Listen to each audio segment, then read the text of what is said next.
Hello friends, आज फिर आ गया हूँ आप लोग के सामने एक नया टॉपिक लेकर, जिस टॉपिक का नाम है complication after gall bladder surgery. Means gall bladder जो स्टोन होता है, वो गॉल ब्लैडर स्टोन की सर्जरी करने के बाद क्या क्या दिक्कतें आ सकती है बॉडी में।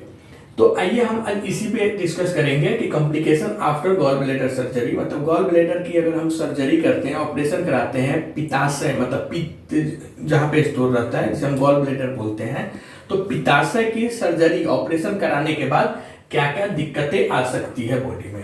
ठीक है, तो सबसे पहले तो यह समझना इंपॉर्टेंट है कि गॉल ब्लैडर रिमूवल मतलब गॉल ब्लैडर निकालने की जो ऑपरेशन है, सर्जरी है, वह बहुत सुरक्षित मतलब सेफली प्रोसीजर में होती है। ठीक है, गॉल ब्लैडर रिमूवल निकालने की सर्जरी की गिनती बहुत ही सुरक्षित प्रोसेस में होती है, बट अन्य सभी सर्जरी की तरह मतलब और जो होता है ऑपरेशन, उसी की तरह इसमें भी कई टाइप्स के प्रॉब्लम देखने को मिलता है पेशेंट्स में। तो आइए हम देखते हैं किस किस टाइप का प्रॉब्लम देखने को मिलता है। तो सबसे पहले कि आप समझ जाइए, दिमाग में ये मत आप पकड़ के रखिए कि कुछ हो सकता है। तो इसके लिए मैं पहले ही ये डाउट क्लियर कर रहा हूँ कि गॉल ब्लैडर सर्जरी जो होती है वह काफी सक्सेसिव सर्जरी होता है, उसमें जल्दी कुछ प्रॉब्लम होता नहीं है, काफी सेफ प्रोसीजर होता है। ठीक है, बट इसमें भी चांसेस रहता है, आशंका रहता है कि कुछ प्रॉब्लम जैसे और कोई ऑपरेशन में कॉम्प्लिकेशन आते हैं, ऐसे इसमें भी कुछ टाइप के कॉम्प्लिकेशंस आफ्टर सर्जरी पेशेंट को देखने को मिलता है। तो पहला जो इसमें जो दिखने को मिलता है कॉम्प्लिकेशन, वह होता है इन्फेक्शन। वह किसी भी ऑपरेशन में, किसी भी सर्जरी में हो जाता है। तो पहला यही है कि पहला जो कॉम्प्लिकेशन है आफ्टर सर्जरी वह होता है इन्फेक्शन। इन्फेक्शन मतलब क्या होता है कि gall bladder stone, gall bladder में स्टोन को निकालने की जो सर्जरी है या सर्जरी के बाद, ठीक है, गॉल ब्लैडर स्टोन निकालने के बाद जो सर्जरी होती है, जिस सर्जरी के थ्रू ही हम गॉल ब्लैडर स्टोन को रिमूव करते हैं, यहाँ गॉल ब्लैडर को रिमूव करते हैं। तो गॉल ब्लैडर में स्टोन को निकालने के सर्जरी मतलब ऑपरेशन के बाद कभी कभी पेशेंट को घाव, ठीक है, कभी कभी पेशेंट को घाव या इंटरनल इन्फेक्शन मतलब अंदर की इन्फेक्शन, इंटरनल मतलब आंतरिक इन्फेक्शन देखने को मिलता है पेशेंट में। ठीक है, सर्जरी के बाद कभी कभी पेशेंट को घाव, अंदर घाव या इंटरनल इन्फेक्शन देखने को मिलता है, जिसके कारण पेशेंट को क्या होगा, सीवियर एब्डोमिनल पेन मतलब पेट में काफी तीव्र मतलब काफी तेज दर्द होता है, या घाव से पस भी निकलता है। ठीक है, या सर्जरी वाले एरिया के आसपास स्वेलिंग हो सकता है, रेडनेस हो सकता है, इचिंग भी कभी कभी पेशेंट को देखने को मिलता है। तो पहला जो कॉम्प्लिकेशन है सर्जरी के बाद मतलब ऑपरेशन के बाद, वह है इन्फेक्शन। इन्फेक्शन में क्या होगा, पेशेंट को अंदर घाव बन सकता है या घाव बन सकता है, या फिर वो इंटरनल इन्फेक्शन, आंतरिक संक्रमण, कोई बैक्टीरिया, वायरस, किसी भी टाइप का अंदर इन्फेक्शन हो सकता है, और इसकी वजह से क्या होगा, घाव में से कभी कभी पस निकलेगा, या फिर जहां पे ऑपरेशन किया हुआ है वहां पे रेडनेस, लाल टाइप का स्किन हो जाएगा, या फिर स्वेलिंग मतलब सूजन आ जाएगी, या कभी कभी ईचिंग मतलब खुजली भी पेशेंट को देखने को मिलता है। दूसरा जो कॉम्प्लिकेशन है वह होता है ब्लीडिंग। ब्लीडिंग, पहला है इन्फेक्शन, दूसरा है ब्लीडिंग खून का अधिक बहना। ठीक है, दूसरा जो होता है कॉम्प्लिकेशन वो होता है खून का अधिक बहना मतलब ब्लीडिंग। इस बात की संभावना बनी रहती है कि हालांकि हर एक ऑपरेशन में इस बात की संभावना बनी रहती है कि ऑपरेशन के दौरान अधिक ब्लड न निकल जाए। ठीक है, जिसके पीछे सर्जरी में गलत टेक्निक का यूज हो सकता है, हालांकि ऐसे केसेस बहुत कम होते हैं। तो ब्लीडिंग का जो केसेस है वह बहुत ही कम होते हैं, और यह मोस्टली गलत टेक्निक यूज करने की वजह से हो जाता है, हालांकि यह केस जो होता है बहुत कम होता है। तो ब्लीडिंग अक्सर ऐसा कब होता है, तो अक्सर ऐसा तब होता है जब गॉल ब्लैडर रिमूव करने के साथ या रिमूव करने के टाइम समय लीवर में कोई, लीवर का जो कोई वेन है या आर्टरी है वो अगर टच हो जाता है या सामने आ जाता है, ठीक है, तो सर्जरी में उसे किसी प्रकार का नुकसान हो जाता है, तब इस टाइप का केस देखने को मिलता है। हालांकि इसकी चांसेस बहुत कम होती है कि ब्लीडिंग हो जाए। बट ब्लीडिंग अगर किसी को हो जाए तो उसके पीछे का कारण यही है कि जब गॉल ब्लैडर रिमूव कर रहे हैं उस टाइम पे लीवर का कोई आर्टरी, वेन कोई अगर सामने आ जाता है तो उसकी वजह से ब्लीडिंग हो जाती है। ठीक है, हालांकि डॉक्टर इसे ठीक करते हैं उस समय। तीसरा जो कॉम्प्लिकेशन है वह है bile leakage in the abdomen. Bile leakage in the abdomen मतलब पेट में बाइल, पित्त का रिसाव, लीक हो जाता है, लीकेज हो जाता है। जो बाइल मतलब पित्त, जो पित्त होता है वह पेट में लीकेज हो जाता है, उसका रिसाव होने लगता है। तो इस टाइप का जो केस होता है वह 1 to 2%, 1 to 2% ओनली। ठीक है, इस टाइप का केस 1 to 2% केस में देखने को मिलता है। Bile leakage in the abdomen जो होता है, इस टाइप की प्रॉब्लम सिर्फ 1 to 2% केसेस में देखने को मिलता है। ऐसा तब होता है जब गॉल ब्लैडर को हटाने के बाद बाइल कभी कभी पेट में निकल जाता है। ठीक है, और जिसके कारण सीवियर एब्डोमिनल पेन, जिसके कारण आपको सीवियर एब्डोमिनल पेन, फीवर या स्वेलिंग इन द एब्डोमेन ये आने की संभावना होती है। तो जो बाइल लीकेज होता है वो थर्ड टाइप के कॉम्प्लिकेशन होते हैं। यह कब होता है? तो जब गॉल ब्लैडर को निकालते हैं, हटाते हैं, उसके बाद बाइल क्या होता है, लीकेज कभी कभी पेट में ही निकल जाती है। ये बहुत 1 to 2% चांसेस ही है इस केस का। और इसके कारण कॉम्प्लिकेशंस में क्या आ जाते हैं, तो सीवियर एब्डोमिनल पेन होंगे, मतलब पेशेंट को बहुत पेन हो सकता है पेट में, या फिर फीवर हो सकता है, या फिर स्वेलिंग इन द एब्डोमेन, पेट में स्वेलिंग, सूजन आ सकती, पानी भर सकती है। तो ये सब टाइप की आने की सिम्टम्स संभावना रहती है। फोर्थ जो कॉम्प्लिकेशंस होता है वह होता है बाइल डक्ट इंजुरी।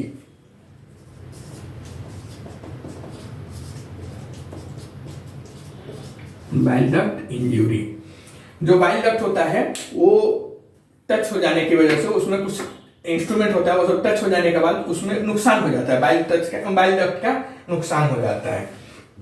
तो ये कब होता है?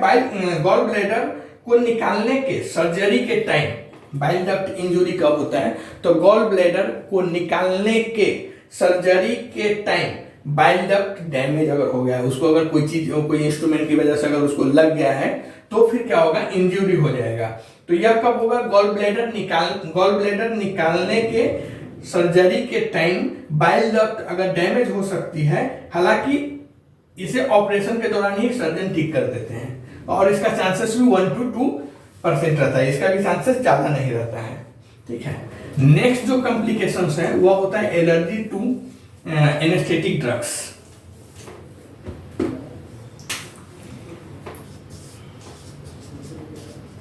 Allergy to anaesthetic drugs. Anaesthetic drugs,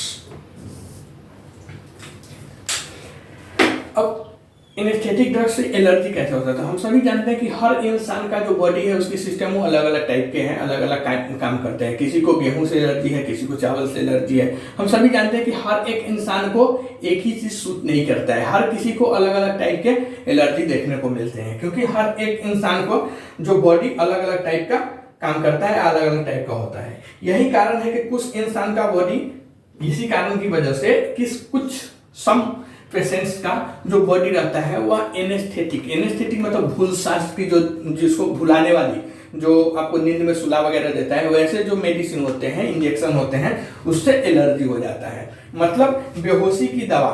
ठीक है, एनेस्थेटिक ड्रग्स मतलब बेहोश करने वाली जो दवा रहती है उसको एनेस्थेटिक ड्रग्स बोलते हैं। ओके, और उसकी वजह से क्या होता है? आपको एलर्जी आ जाता है। हालांकि ऐसे केसेस भी काफी कम देखने को मिलते हैं, मेरे को लगता है 1% से ज्यादा एक केस नहीं है जिसकी वजह से पेशेंट को एलर्जी हुआ है एनेस्थेटिक ड्रग से।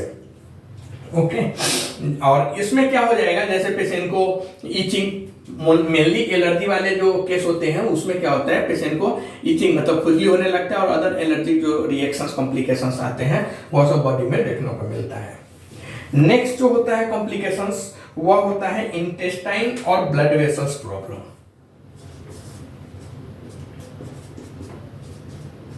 इंटेस्टाइन और ब्लड वेसल्स प्रॉब्लम।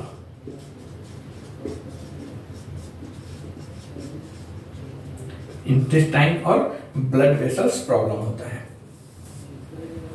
बहुत ही कम केसेस में ऐसा देखा गया है कि गॉल ब्लैडर को निकालने के लिए यूज किया गया इंस्ट्रूमेंट से इंटेस्टाइन और इंटेस्टिनल पार्ट्स या ब्लड वेसल्स या गॉल ब्लैडर के आसपास के किसी ऑर्गन या किसी पार्ट्स डैमेज हुआ है।